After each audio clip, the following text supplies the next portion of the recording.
I have an important message for a select few. That's not all of you. This is for a select few of you guys that are listening or watching this. It's for trade business owners that have been around for a while. They understand the frustrations of marketing and being in control or not being in control.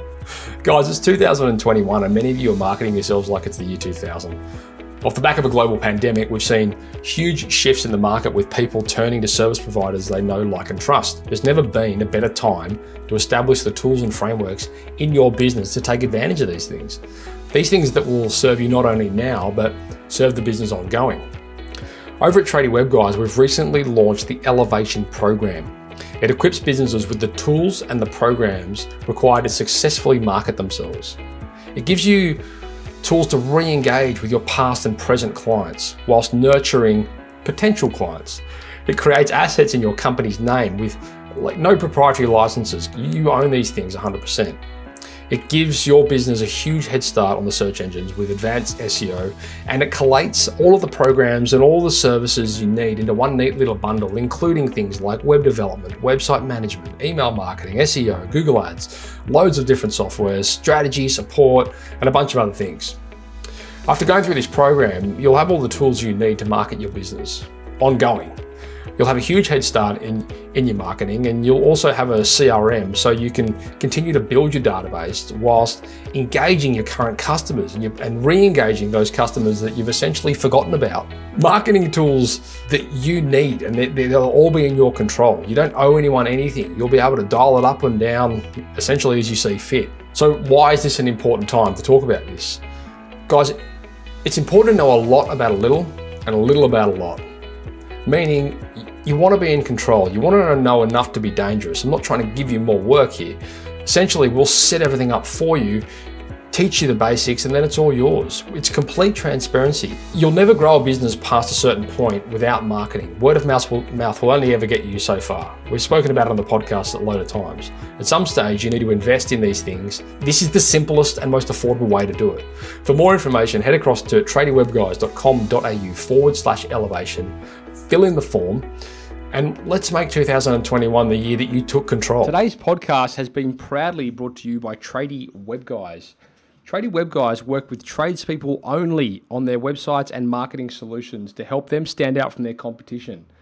Everything from web design through to SEO, search engine marketing, content creation, you name it, guys. It is a customized solution for trade-based organizations, and it's fantastic. Head across to tradiewebguys.com.au/apply, fill in the form, and let's have a conversation. Giving tradies and contractors around the globe the tools to run a modern business. You're listening to Toolbox Talks from the Site Shed. Now here's your host, Matt Jones.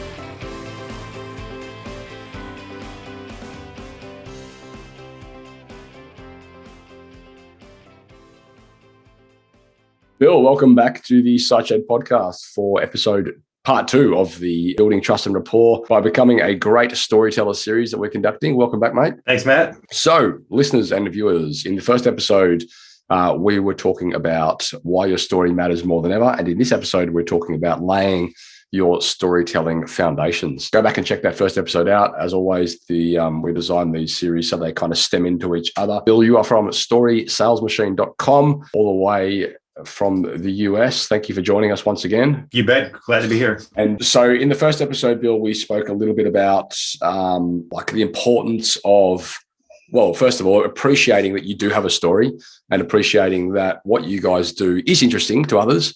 And we had a good conversation around, how we should really pull the blinkers off, I suppose, and start appreciating the fact that people are coming to you for information that is interesting to them, regardless of what you think of your own product or service.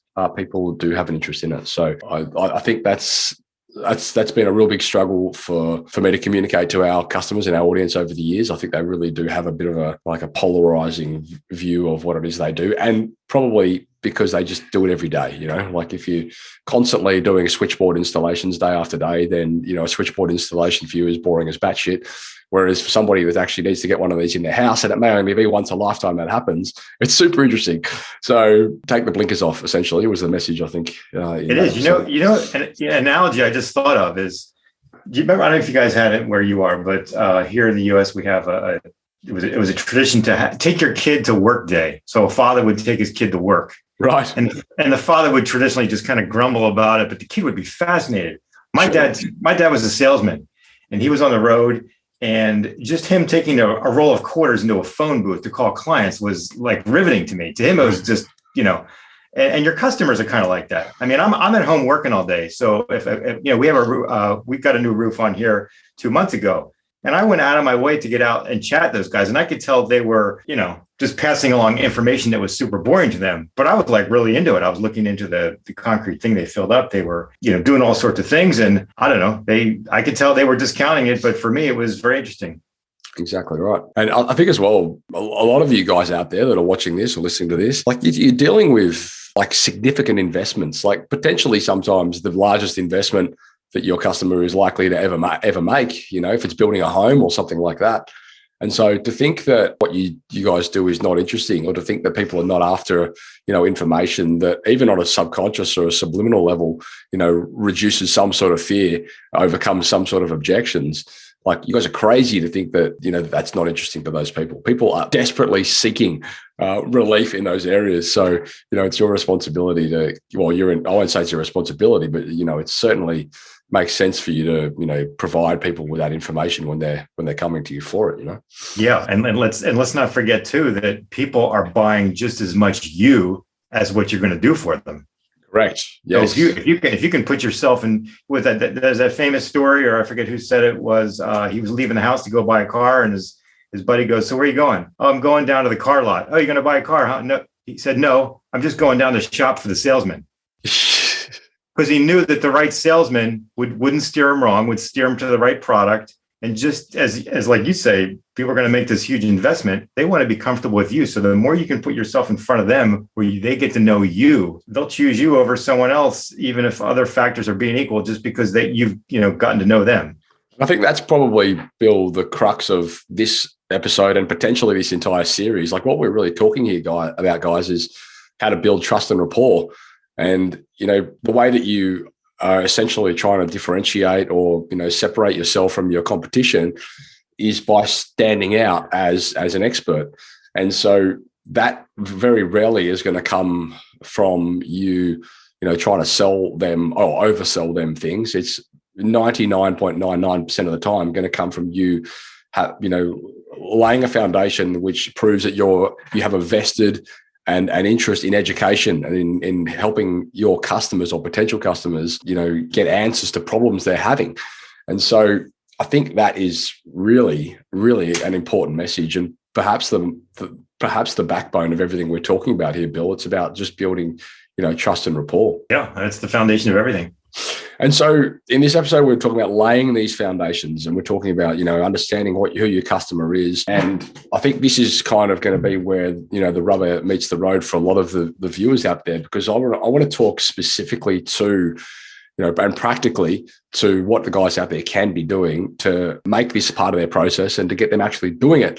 My experience is, if it doesn't become part of a process and doesn't become part of a checklist for a job or whatever it might be, it will always get relegated in the list of important things to do, and it very rarely gets done. And as much as, there's companies out there that can assist with creating this stuff for you, like at some point, you guys as the business owners and the guys out there in the trenches, at some point you're going to have to contribute. And so, I think it's really important that from my point of view, from someone that like on the marketing side of this really struggles getting this sort of information from customers, it's really important that you guys appreciate that you do have a role to play in this journey, and you can't 100% offload this to somebody. You can offload the bulk of it, but you're still going to have to show up at some point. And so I think in this foundation episode, Bill, I really want to talk about like the practical delivery of this process for guys and what they need to be doing in order to make sure this shit gets done, whether they're doing it themselves or whether they're outsourcing it to other people. I've said it a million times before. I don't really care who does it as long as it gets done.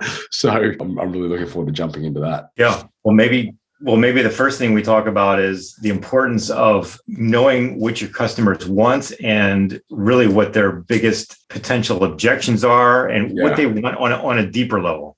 Yeah, I think that's a really good place to start, because, I mean, you guys know, people that in most cases, people are asking you the same questions. Like new customers are coming to you and they're asking you the same 5 or 10 questions over and over again. And every time you reply, you sound like a robot. And you get to the point where you're so pissed off with, telling people the same thing that you just decide you don't want to talk to them anymore. Now, like the reason they're asking you the same questions is because those questions are super important. And, being able to, as Bill just said, address some of those obstacles and address some of those questions before they arise, that essentially is a beautiful starting point for content foundations. So, Bill, let's talk to that. Yeah. Well, when you guys can Google empathy maps and maybe work up an empathy map on your customers, but it's basically a way to find out what people's deeper pain points are, deeper reasons why they're looking to get the service they're looking to get. And I'll give you a great example. Elon Musk and you're familiar with his solar roofs, those beautiful solar roofs that he does. So anyway, at least here in the US, this is true. If you look at people's solar roofs, so the technician will come out and the technician will analyze your roof and say, okay, your solar panels for most optimal sun exposure to reduce your bill by the most and to do the most for the environment should be on this side of the house. And so you would expect that, because houses are on both sides of the street, that half of the solar panels would be facing the front street and half would be facing the back. Well, it turns out that about 85% to 90% of people, even when they know they shouldn't be on the front, they want them on the front of the house. Really? Now, why is that? It's because they want their neighbors to see what good citizens they are and that they're upgrading their house and that they're environmentally conscious and that they're green and that they're going solar, even when they know that it's not the smartest way to go. Oh. So Elon Musk understood that, just like the guy who buys the $80,000 BMW and you ask him why he bought it. And he says, well, German engineering, it's just, everybody knows it's a mechanically great car. Well, we also know that he's buying it because it's a BMW and he wants to look good in the car. Yeah. Well, Elon Musk, took this whole lesson and nobody had made really beautiful solar panels before. If you go to Google and look at his roofs, his solar panel roofs, they look nothing like the traditional solar panels. They're gorgeous. And so he's speaking to that part of the market. So all of this is just to say, do some thinking about what the deeper reasons people are looking to get the work done that they're done. And there might be more reasons than just the surface reasons. And if you know some of those deeper reasons, then you can tell stories that appeal to that, just like a car commercial will appeal to different emotional sensibilities rather than just how big the engine is or whatnot. So I think like one of the things which has been pretty apparent doing this sort of stuff for trade businesses over the years is designing a strategy, if you want, with content that speaks to some of those things you just mentioned, like some of the different problems and different obstacles that people are having, knowing full well that, out of 10, 3 to 4 are probably going to hit home with them. Now, there's no one glove fits all kind of situation with these things, but essentially all we're trying to do here, again, is we're just trying to build trust and rapport and show people that we have a vested interest in providing them with information that is useful, to that service or whatever it is. So, for example, if you're a home builder, what you were speaking about then, having, like green solution options and, solar panel directions and these kind of things, like that's super useful to people who don't really have any experience with that kind of thing. And for you might be thinking, okay, great, like solar panels, we do this all the time. Whoop-de-doo. Yeah, we know we're going to, in Australia, stick them north facing and whatever it is, blah, blah, blah. But like, that most people don't understand or don't have the knowledge that you do in this kind of space. So give them information that relates to that. So in designing the storytelling foundation, try and speak to those problems. And what I mean is that you don't necessarily, like, this is a something that was made pretty apparent to me over the years. And as a result, I coined something which I call "Does it pass the mum test?" Because we get so caught up in creating content that we would be interested in. Like as the business owners, this is super interesting. It might be statistical information about products. It could be the the heating capacity of a certain solar panel. People don't give a shit about that. Yeah. You've got to go past the mum test when it comes to creating content, in the sense that, what would my mum be interested in? What could she learn from? What wouldn't overcomplicate her?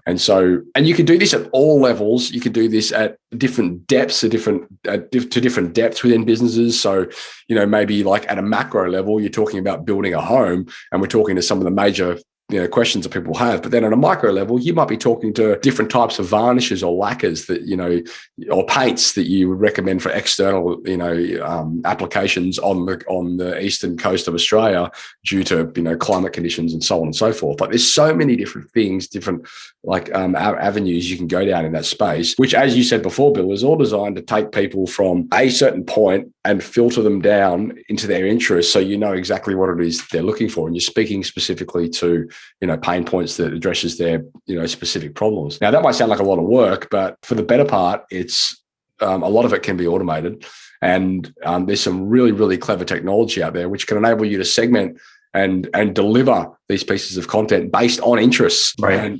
And so it's not as much work as it seems, but it is a work in progress, and it is something that you need to kind of treat like an organism. You've got to feed it. You've got to let it evolve. You've got to let it grow, similar to your website, So I suppose as a starting point, Bill, with your customers and with your clients, where does it all begin for them? Like, where do you say, okay, you've never done any of this sort of stuff. Let's start here. Yeah, well, I start with their customers, because here's the biggest mistake I see. Every business owner wants to start with who they are, how many years they've been in business, the awards they've gotten. And I got news for them. Nobody cares. Nobody cares how long you've been in business. They will factor that in, but everybody's in it for what they want. So the first thing I do is I interview my client, and I basically try and find out what their clients and customers' so-called bleeding neck is. Like, what is their most urgent problem?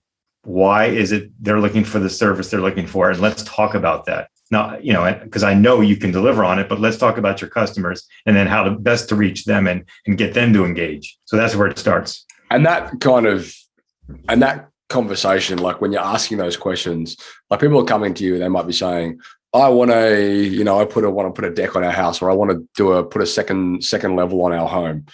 But that's not really what they're after. What they're after is, a deeper reason. Perhaps they're having another child and they need more space in the home, or perhaps they're, whatever it might be. So there's a deeper, like, getting to that. The real issue is the gold. How do you attack that? Yeah, well, so that's a great example. So let's talk about, say, putting a second level in the home, because you happen to know that a lot of your customers do that because they have growing families. Well, somebody who's not savvy about this thinks, okay, well, the content I want to provide is, wow, we use the best quality wood. We do it in record time. We do this and that. Whereas I would say, well, let's tell stories around the feeling of security gives you, knowing that you have a whole second story because you got a growing family, and you'll get some peace and quiet because now you've got your man cave in a different level of the house.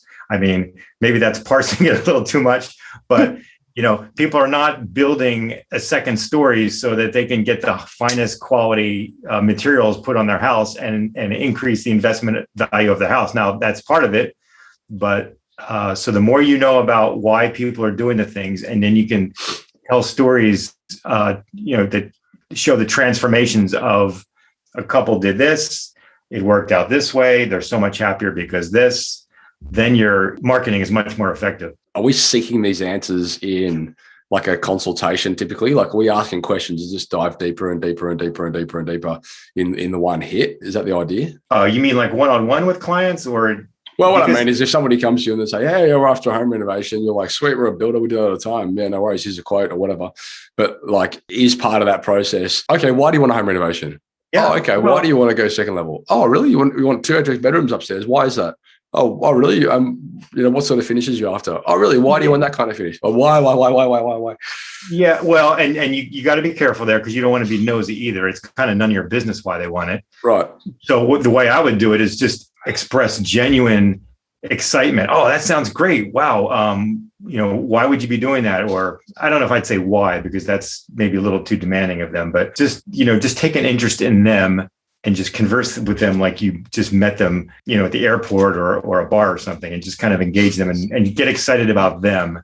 and then get them to reveal those details. And I think as well, you can be quite proactive and creative with the way you ask these questions. For example, in that situation, if you're the builder or whatever, you could say, hey, typically in our experience over the years, we've done, hundreds of home renovations, extensions, so on and so forth. Typically, our customers are coming to us after a second story addition because they're potentially looking at a growing family, or they may be looking at increasing the property value of their home so they could potentially put it on the market. Do any of those sound similar to what you're after?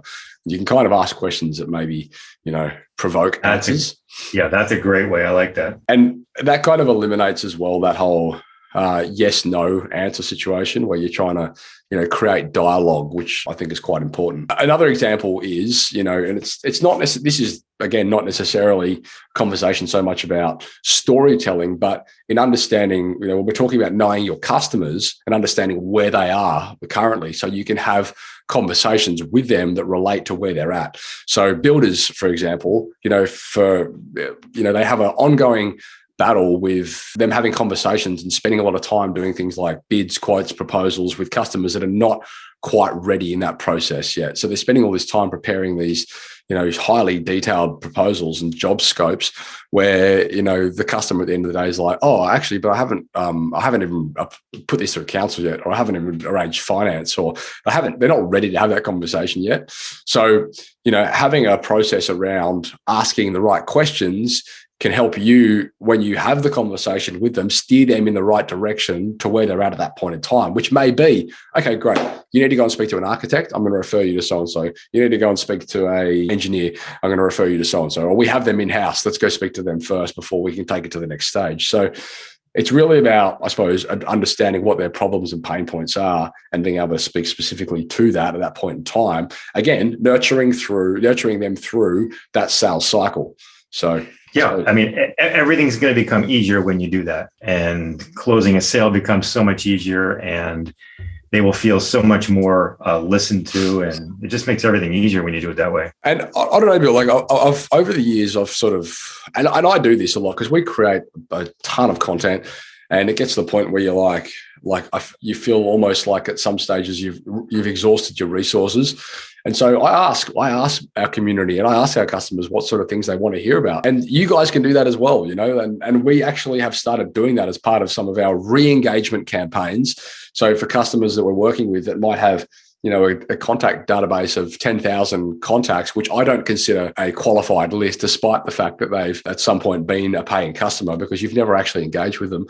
But, one of the first questions we ask them, or we might provide a piece of content and say, hey, is this interesting to you? If not, what would you like to see more of? Because we're investing in this space now. We want to make sure that we're answering your questions. And, that's been a huge conversion factor for our customers out there. They've just seen this huge engagement for those sort of things, because all of a sudden it's like that whole mentality around, like, if you involve somebody in a process, they're far more likely to engage in it.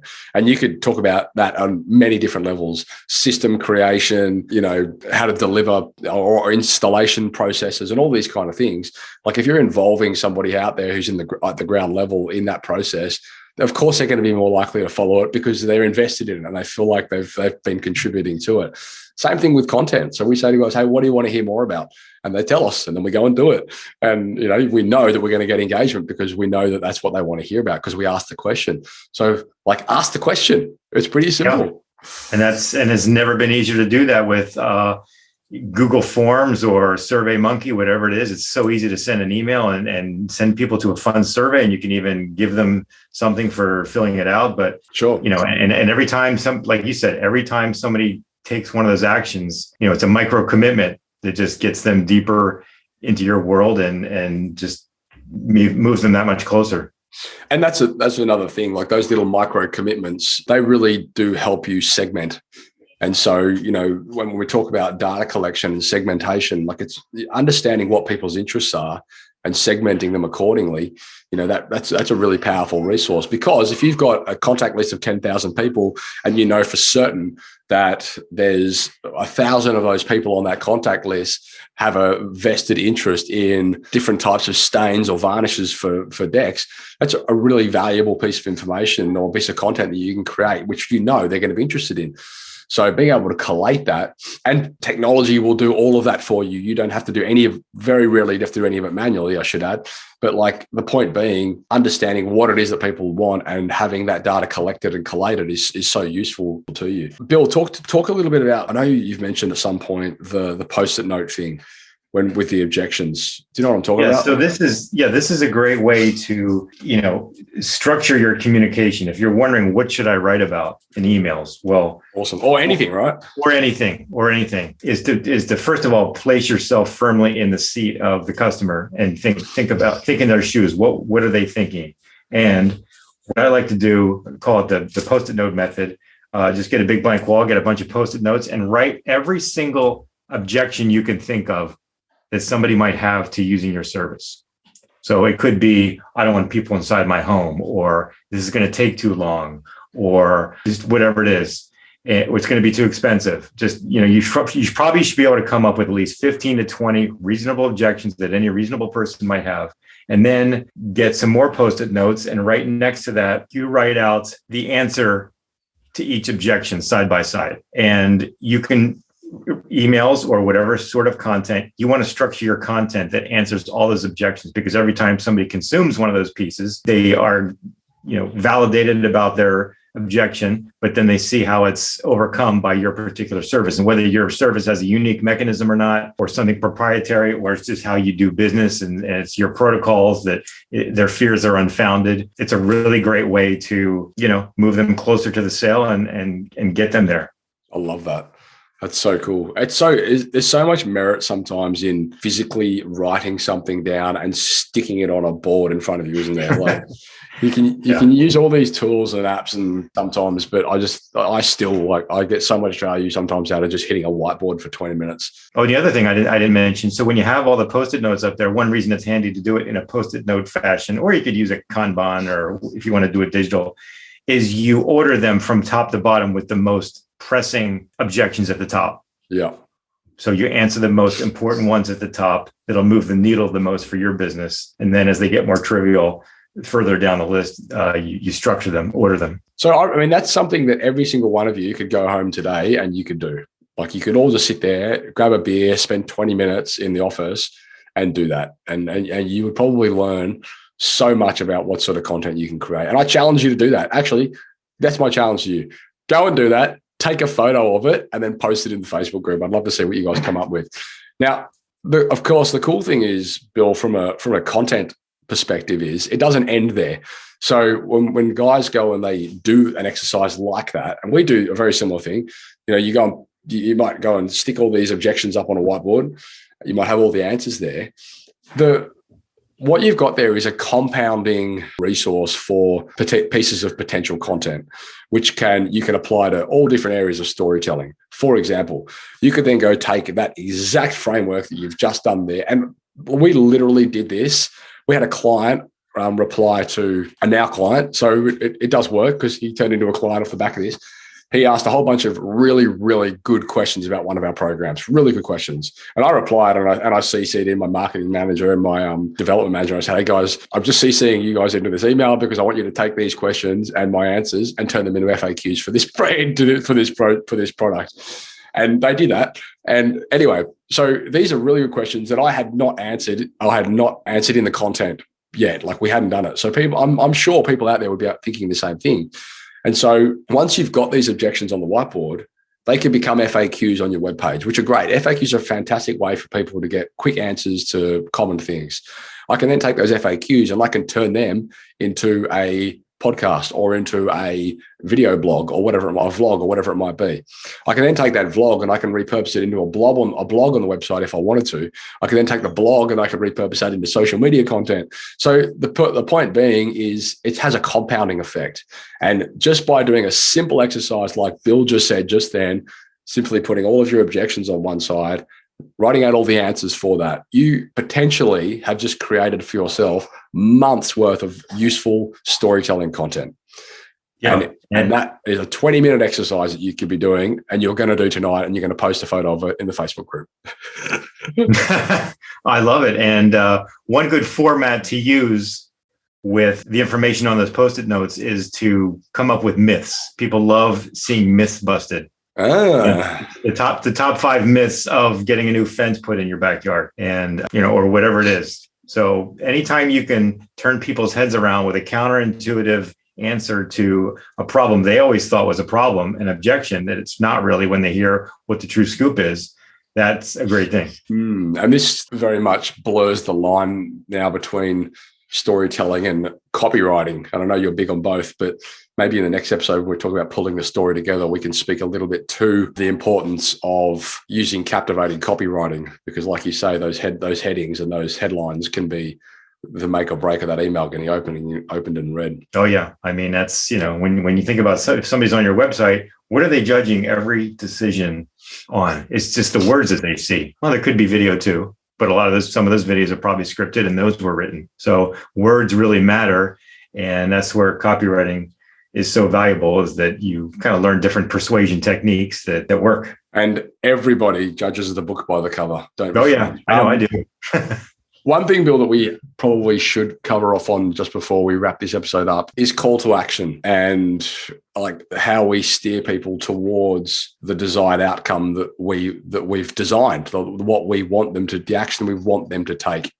Right. Well, first of all, I want to say that one of the biggest mistakes I see in emails or any piece of content is a lack of call to action. So not only is it important to figure out what that CTA should be, but to have one to begin with. I just can't believe how many times I still see it where somebody gives a great piece of content, but then they don't take me by the hand and direct me somewhere. You really got to be super specific with people and tell them what to do next. Now, as far as what that CTA should be, that's another part of the conversation, and just don't be so reflexive and automatic about it. Think about what the next step in their journey would be.